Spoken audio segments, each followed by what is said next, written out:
This is a great pleasure now in introducing the last of our international guests for our conference this year. We're truly honoured to have someone of her stature with us here today. HELENA Norberg-HODGE is an author, filmmaker, environmentalist and activist, and a pioneer of the new economy and localisation movements. Her documentary, The Economics of Happiness, there's those words again, economics and happiness. That documentary reveals how globalisation is accelerating climate change, adding to the stress of modern life and destroying local community. Thankfully, it doesn't leave us there. It also suggests how these trends can be reversed, how turning to localisation will encourage people to reconnect with their local communities, preserve their culture and traditions, and ultimately create a happier and a healthier world. How do we do that in our own communities? Let's find out. Please join me now in welcoming HELENA.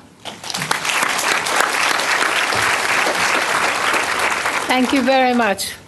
Very, very happy to be here, and so happy to see that there are so many women in the audience. I'm so keen that more women start looking at the economy. So I hope you won't glaze over and say, no, that's not for me. I think that the title, Communities in Control, is what my work has been about forever, for 40 years now. But I think in order to actually bring back control to communities, we've got to look at the economy, unfortunately. It can sound a bit dry, it can sound a bit far removed, but today it's become a huge opportunity to reverse the social and environmental crises that are facing every society on the planet today. And localization as an economic trajectory is simply a remarkable win-win-win strategy.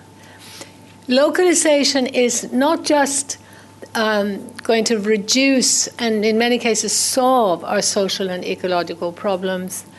It helps restore democracy, and maybe most importantly, it's the economics of happiness. And it's precisely for the reasons that Hugh so beautifully articulated earlier. We need to see one another in the eyes. We need that connection. That's how we evolved. We evolved in groups, in human scale groups. How can we rebuild that again? Not just as something that we choose to do within structures that are actually pulling us apart, but how can we actually rebuild the structures that rebuild the interdependence that was the fabric of community from the beginning of time? So rebuilding those structures, that's the key element of what I think we need to do. But in order to look at this, we have to see that so much of the discussion about taking control back and rebuilding community, even bringing power, structural power back to the community, so much of it has been a focus on the political power. And so, for instance, right now in Scotland, people want to have more control over their lives, and they're looking at a political decentralization. And again and again and again, as people think about bringing power back, they tend to look at the political power. But the problem is that we have not been looking at the real political power that is shaping our lives. The actual political power today is in the hands of interlinked global structures, banks and corporations that have come to dominate democracy, that have come to dominate our lives in such a way that many of you are old enough to remember that even 20 years ago, the first item on the news was not how the stock market was doing. It was not constantly about this unstable economic system on which we're now so dependent. Bringing this up and talking about how the real government has become this centralized, interlinked, mad structure between giant mega corporations and banks can often lead to a feeling among people that there's no point talking about it because we can't change it. It can be seen as unrealistic. But I hope that I can convince you that when you combine it with studying more carefully, not just that mega structure at the top, but when you start studying what is actually happening in the name of localization, well, I shouldn't say in the name of localization, I would say structurally it's about localization. So if you start studying what is happening around the world that is really inspiring, really positive, and that so clearly restores both human and ecological well-being, you'll be very, very vitalized and encouraged. I really think you will. I'm amazed at the number of new projects that fall under that umbrella of localization. Once you look at the structural significance of localization, having been a proponent of it, I think probably I coined the term localization and decentralization already 30, 40 years ago. And we, in my organization, we're called Local Futures, and we're really studying this, and we are amazed almost every day to learn about new initiatives that we didn't know about. And the reason we don't know about them is partly that they're not getting coverage in the media, but also because by their nature, they tend to be a multitude of smaller things. And for that reason, sometimes people overlook their significance, forgetting that many small can be more powerful than one big. Before I go on to talk more about localization, I do want to talk about the opposite direction, which is really what economic globalization is about. Maybe the best term to keep in mind is that it's a process of international trade and finance treaties. These international treaties, which were more formally shaped to really shape the economic activity around the world after the Depression, after the Great Depression, came in at the same time as the World Bank, the IMF, and something called the GATT, the General Agreement on Tariffs and Trade. For very good reasons, many people who were even back then concerned about the power of multinational corporations, they didn't really pay attention to this process of trade treaties because a general agreement on tariffs and trade sounds rather nice. And so when we would hear in the media, countries are meeting to negotiate a new trade treaty, we would think, well, we really do want them to agree. So we would be disappointed if it turned out, they couldn't come to an agreement. Now that is beginning to change, thank goodness.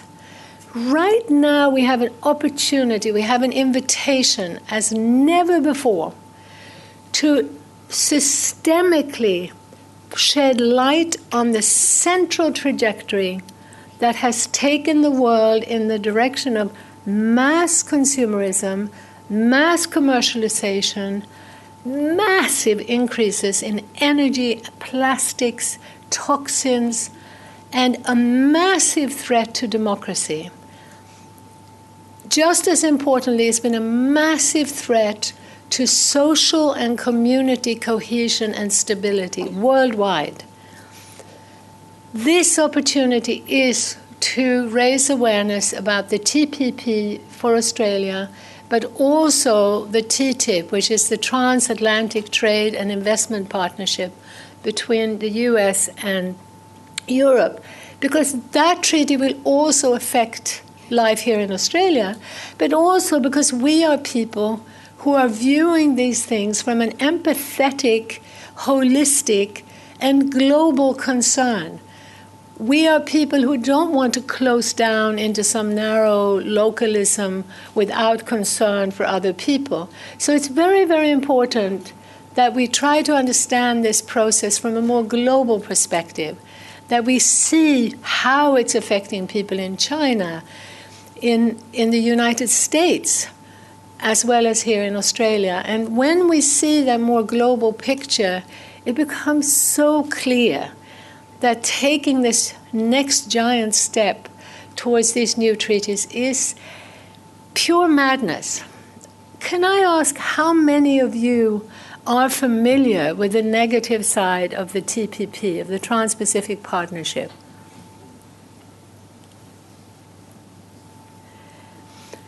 So there are very few of you, and those who are not familiar, in no way should you feel ignorant or stupid, because the majority of people have not heard about this.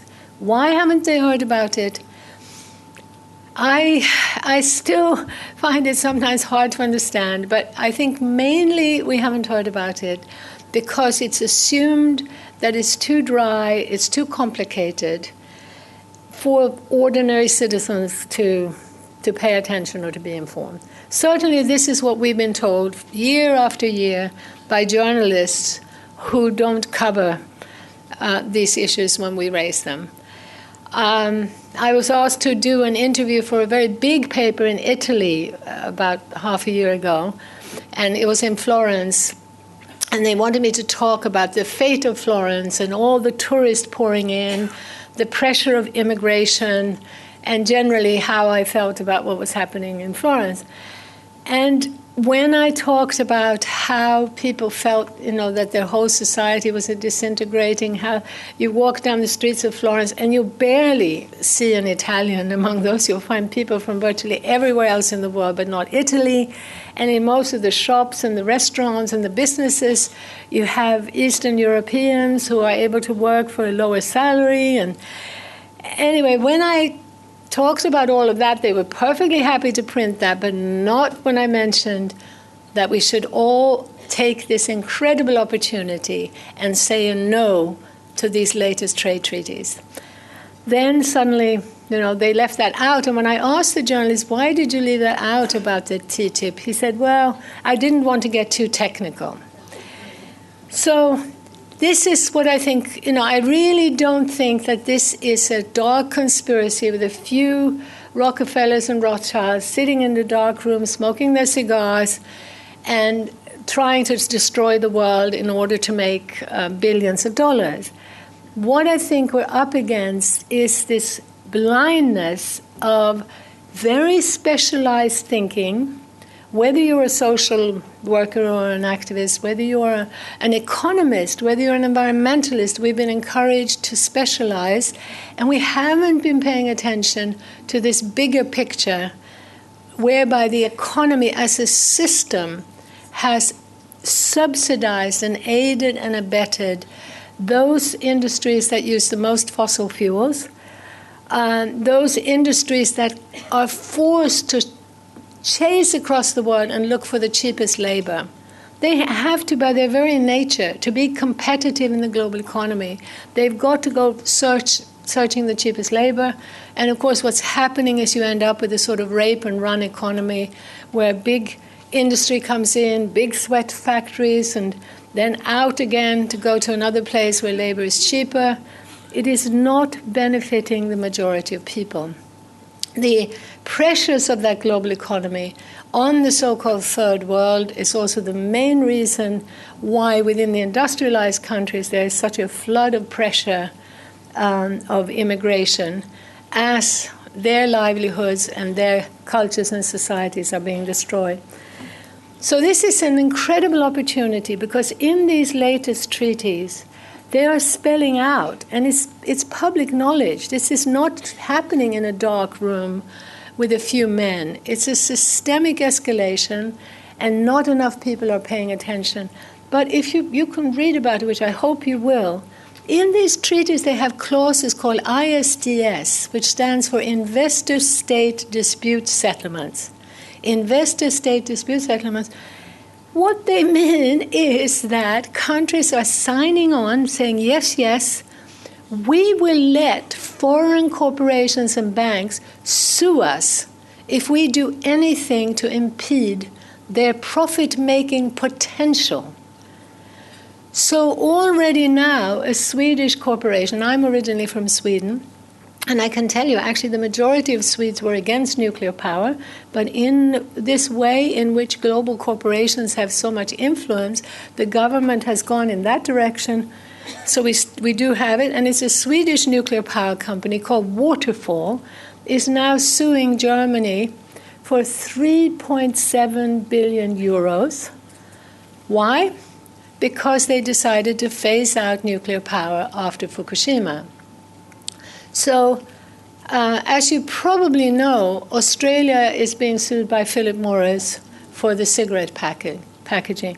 But also, please look on YouTube. You will see quite a funny comedian named John Oliver looking at how these cigarette companies have been suing small countries like Togo, basically saying, you let us market cigarettes to your 10-year-olds with very attractive advertising, or you're going to get sued for hundreds of millions, if not billions of dollars. So these treaties that our governments are pushing, the heads of our governments are pushing, and virtually everywhere, it's not left or right. Clinton and Obama are pushing them every bit as hard as Bush did, just like Gillard pushed as hard as Abbott is pushing. So we really have to see this economic picture goes beyond left and right, which is a wonderful thing, because we have this potential to create coalitions like we've never had before.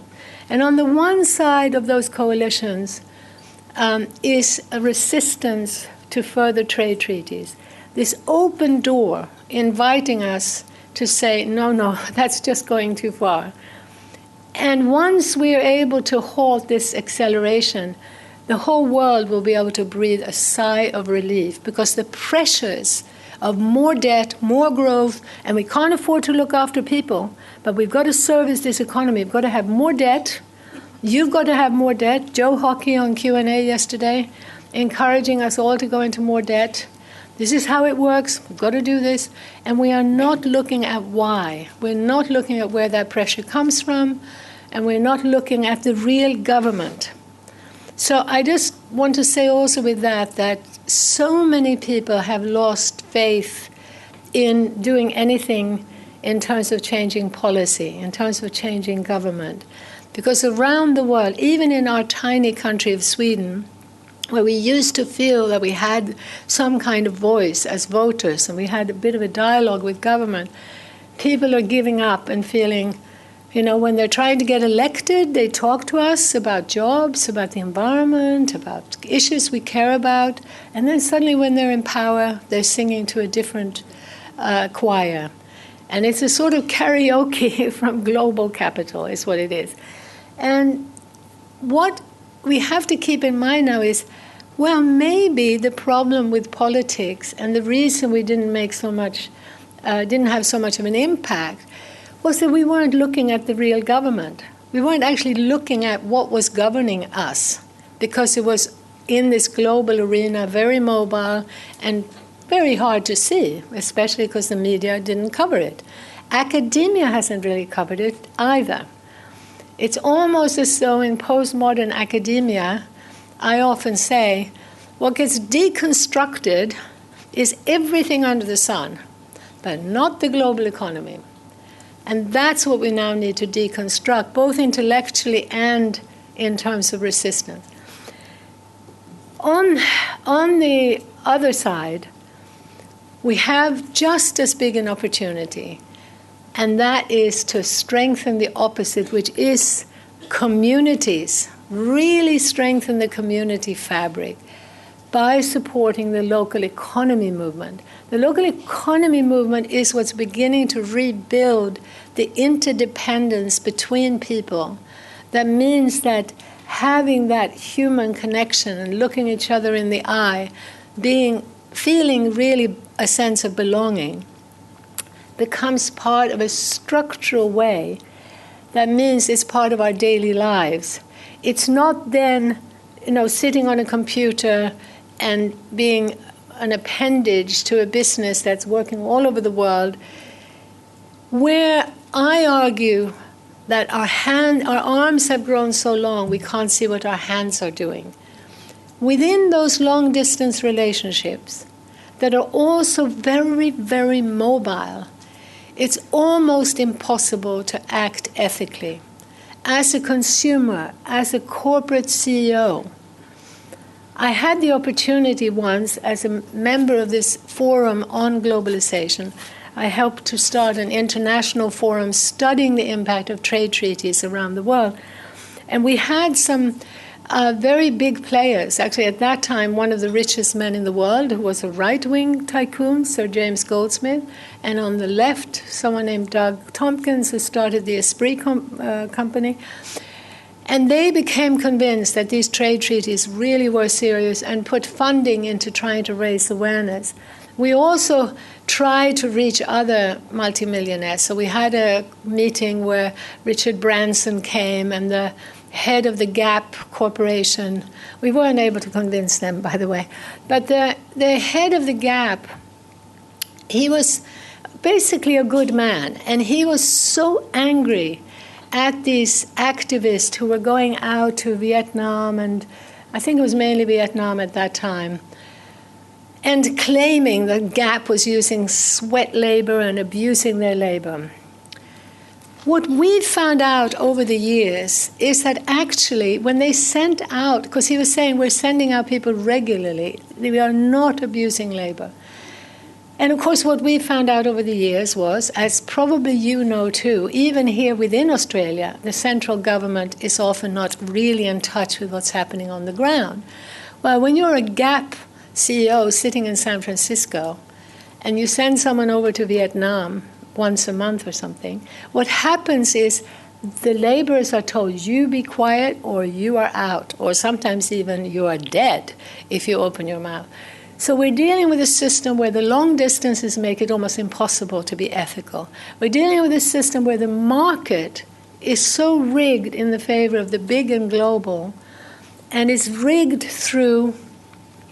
in such a way that it's almost impossible to have really ethical market solutions, which is why we also have to be wary of pure economic instruments in isolation, like carbon trading, even like divestment. Divestment could be good, even, I don't know about carbon trading. Divestment could be a good thing within a campaign that highlights that these trade treaties have to be reversed. But without doing that, we are talking about putting a market solution into a system where the big simply pay the fines and the small are going under in larger and larger numbers. We're talking about a system where we don't even see it. But while our governments are deregulating global banks and corporations, local and national businesses are over-regulated. So while you might want to build a staircase in your house and you want it to be 1 inch higher each step than the local council says, your taxes will pay for that policing to prevent something being built inside your house. At the same time, your taxes are subsidizing the McDonald's superhighway and the exit for the McDonald's. And, even the straight highways are for the super large lorries that are literally carrying things back and forth, the same products.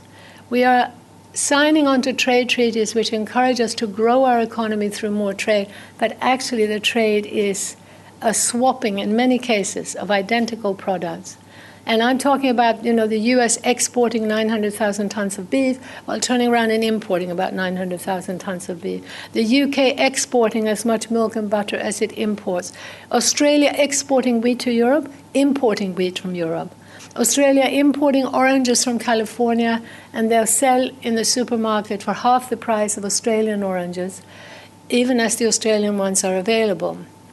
We have far, far more of this than you realize, because we don't hear about it. It's the main cause of global warming. We don't hear about it, the global food economy. From England, they fly apples to South Africa to be washed and waxed and fly them back again. They fly shrimp to Thailand to be peeled and flown back again. They fly fish from Norway to China to be deboned, fly them back again. This is something that we need to raise awareness about, because stopping that redundant trade would be a giant step towards both economic and environmental health. The biggest step we could take to reduce global warming in one fell swoop. And because when you're talking about swapping identical products or flying things off to be peeled and deboned and so on, you are talking about the most incredible waste of energy.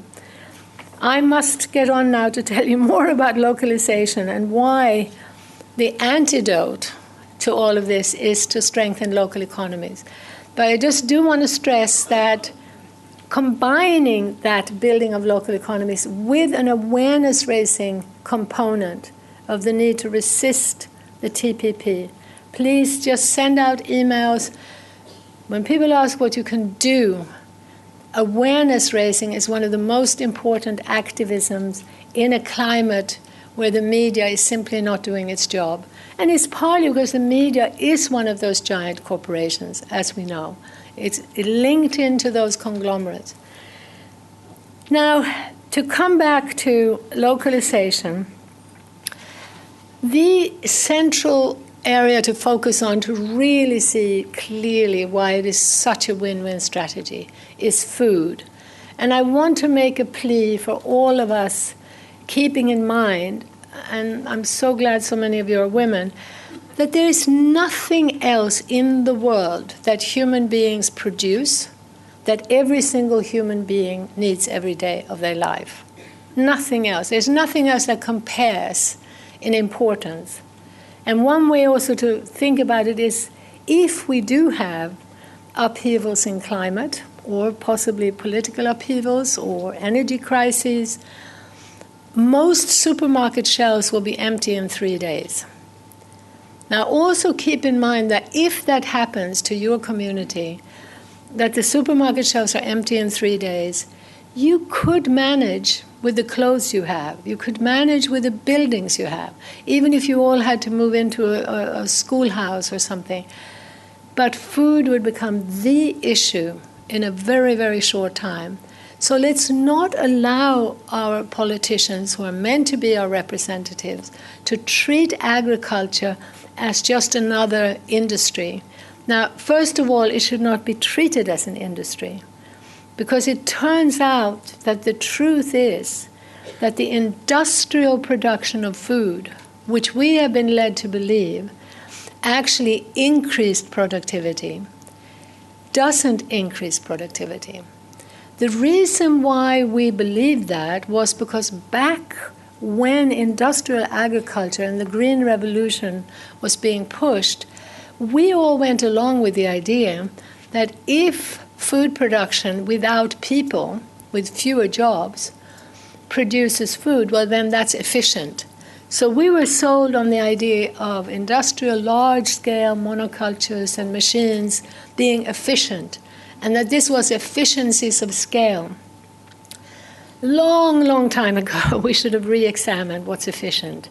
It is not efficient to replace jobs with energy-guzzling machinery, with toxic chemicals, when one of our biggest problems is pollution, both, climate change, but also toxic pollution and unemployment. That is not efficient, especially when study after study, particularly now for since about 2000, there are huge studies that the whole world should have known about if we didn't have a corporate media. YESDAD. YESDAD stands for the International Assessment of Agricultural Science and Technology for Development. I think it was a 5-year study involving about 400 scientists and farmers in 63 countries.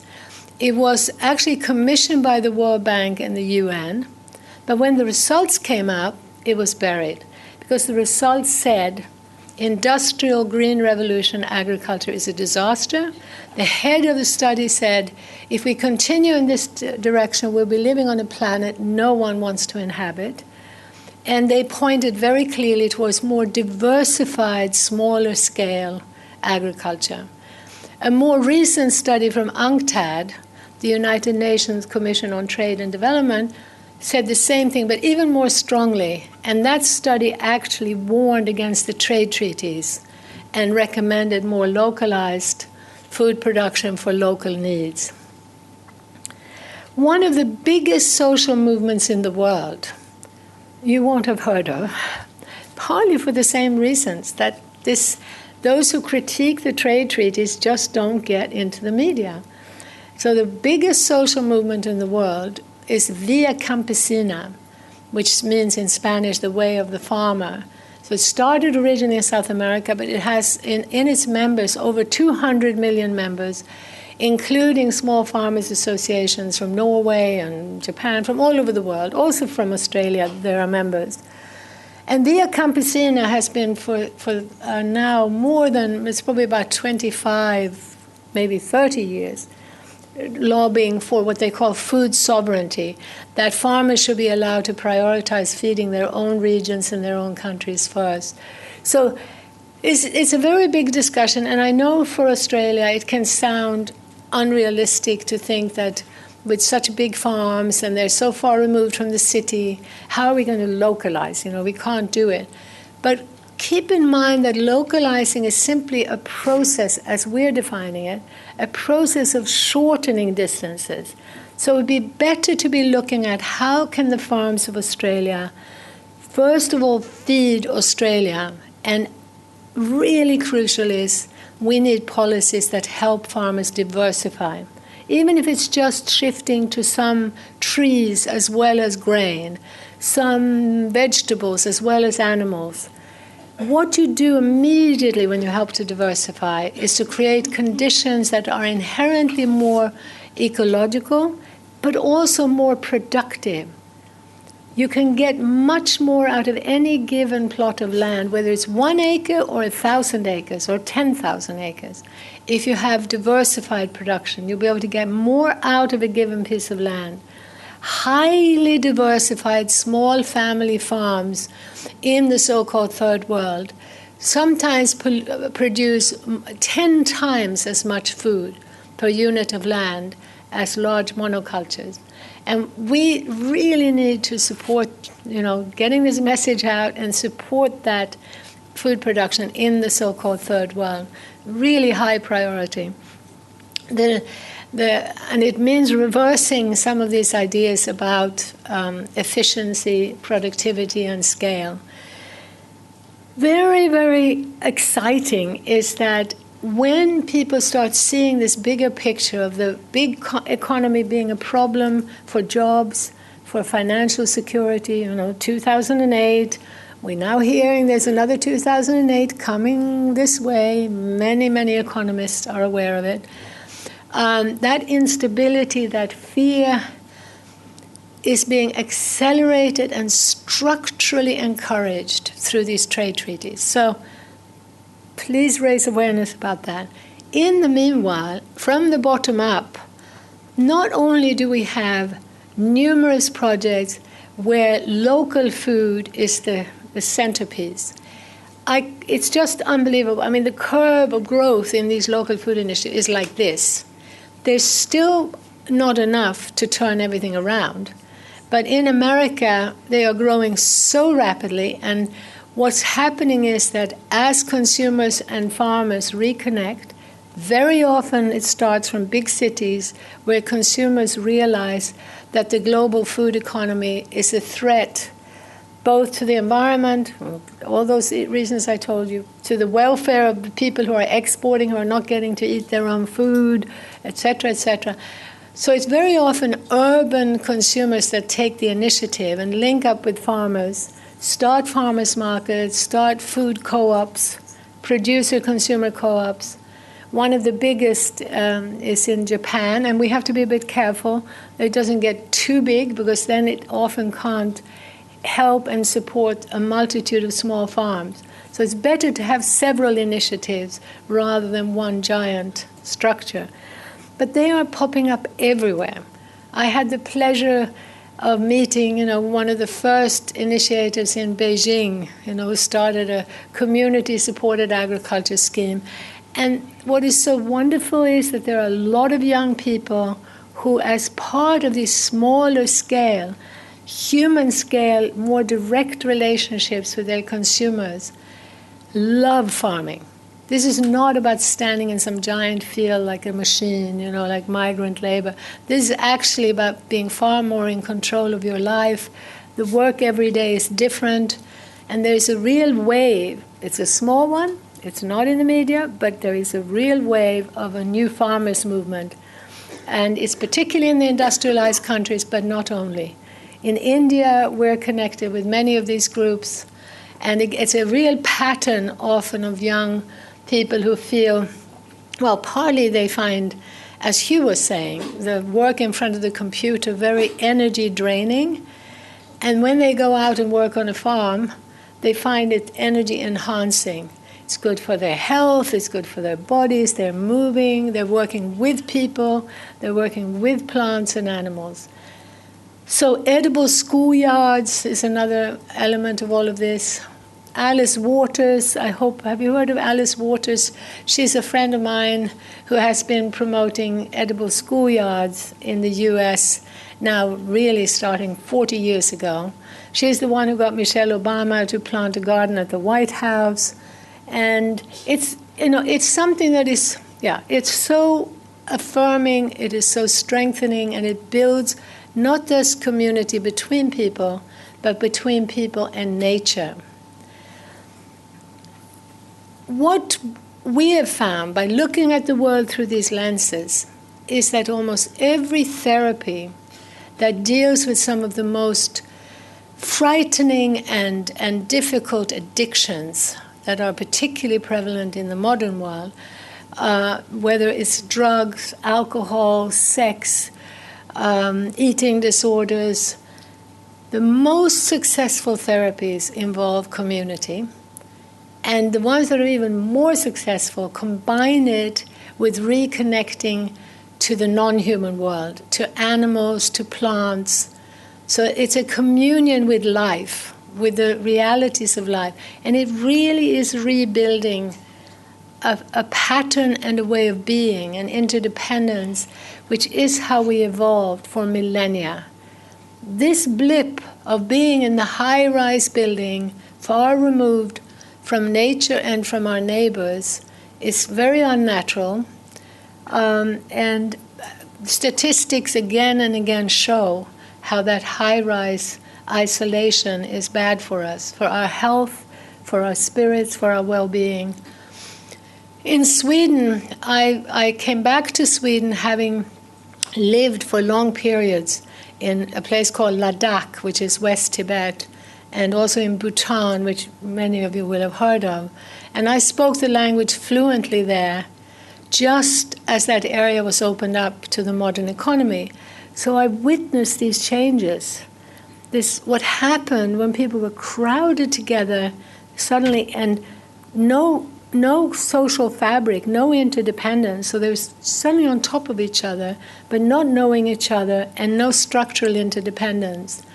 I also saw that the reason why people were all crowding together in major capital cities was because that's where the economy centralized the jobs. So again, without looking at how the economic trajectory is pushing this mass urbanization, we won't really be able to solve the problem. But if we look at the localization movement, which is bringing jobs to smaller towns and decentralizing and localizing economic activity, we start seeing how we can, in a very practical, very pragmatic, very realistic way, reverse so many of the problems we have. Because that alienation and that separation, which happens when we are unnaturally crowded on top of each other, suddenly, even within the city, when you create the structures of interdependence, you start knowing each other and you start forming community groups, essentially. However, we need to be avoiding further mega-urbanization, even though we can solve it socially by rebuilding the community fabric within cities. Environmentally, it's very difficult to create healthy cities if we keep expanding the spread of the urban mega cities. So we need to be supporting the revitalization of economic activity in smaller cities and smaller communities. And if we do that, we'll actually see people wanting to move to the smaller town where there are also jobs available. So this in turn is also linked to a change in education. And there again, there are these wonderful initiatives where at schools, not only are they bringing in the edible schoolyard, they have, well, one good example is in Seoul, Korea. Seoul, Korea is one of the most soulless cities in the world. I don't know how many of you have been there, but it is high-rise city. It's like the high-rise capital of the world. But there's a huge longing among the South Koreans for connection to nature, connection to community. And I wrote a book called Ancient Futures, which has been a bestseller there. So I have been there many, many times. And I've seen and helped a localization movement start there. You know, how much of it has to do with us, not always clear, but we have helped to spark a lot of initiatives. One of them, which I don't think we had anything to do with, is something called Sangmisan Village, which is in Seoul. But it started with families who wanted a different school and who came together to build a different school that was more ecological, that was more community-based, and that was linked to skills that could lead to more meaningful jobs in a more sustainable economy. And Sangmisan started with a school and then grew, and now it's a neighborhood where people are interlinked, and they have something like, oh, I can't remember now, but I think about 100 different businesses, small businesses, and there's a dentist there who I also went to. But the whole identity of that place is in having created their interlinked structures, and there are 20,000 of them. So there are 20,000 people in some way connected to this community initiative in Korea. Very importantly, as part of their school, they have a connection to a farm some distance from Seoul. So part of the schooling is that children also spend time on the farm. And you just see people thriving from having more abilities to not only use their bodies from here upwards, but also their hands to develop skills and to work together. So if you actually are able to study the localization movement, and please do go to our website if you can, it's Local Futures, and we have lots of links to other initiatives. We have a series we call Planet Local, where we bring in examples of some of these initiatives around the world. But as I say, even we are just not able to stay on top of all the things that are happening. And the things that are happening that start with food tend to be the strongest and have grown most effectively around the world. But we also have things like local business alliances. How many of you have heard of BALLE, B-A-L-L-E, BALLE? No, I'm really glad to be able to introduce you to that. It stands for the Business Alliance for Local Living Economies. It was started by a woman, a friend of mine named Judy Wicks, and she started with her restaurant and realized that she didn't want to be part of this wasteful global economy. She connected to local farmers and so on. But then she realized the benefit of connecting with other local smaller businesses to create networks, to support each other and to educate consumers. So now there's a whole fabric of these business alliances, especially in the United States, but there are also initiatives here. And in fact, in October, we're holding a conference in Castle, Maine, so there should be papers on your table about that, where we'll be going into much more of this. I hope some of you will come or let people know about it, because we have people from the other side of the world also coming to show how in India, how in Brazil, how in France, these things are happening and how beneficial they are. They will also, as I have done, talk a fair amount about the other side of it, the trade treaty side, but it's so important that we don't just say no, we don't just resist, but we renew, resistance and renewal. And when we can present a picture that shows that there is another way, and that we mustn't fall into the trap of believing that, well, communism didn't work, so this corporate capitalism that just grows and grows is the only alternative. No. There is another way, and the beauty of the other way is that it's not one other way. It's a systemic shift that respects diversity. Localization allows us to adapt economic activity and culture to diverse climates, diverse ecosystems. It's how cultural diversity arose in the first place. And remember again, we're not talking about some kind of isolationism and a lack of concern for others. We're talking about this as a globally interlinked movement, which will only ever really be able to be successful with a bigger understanding, a better understanding of the global system, and through international collaboration, information exchange, and support.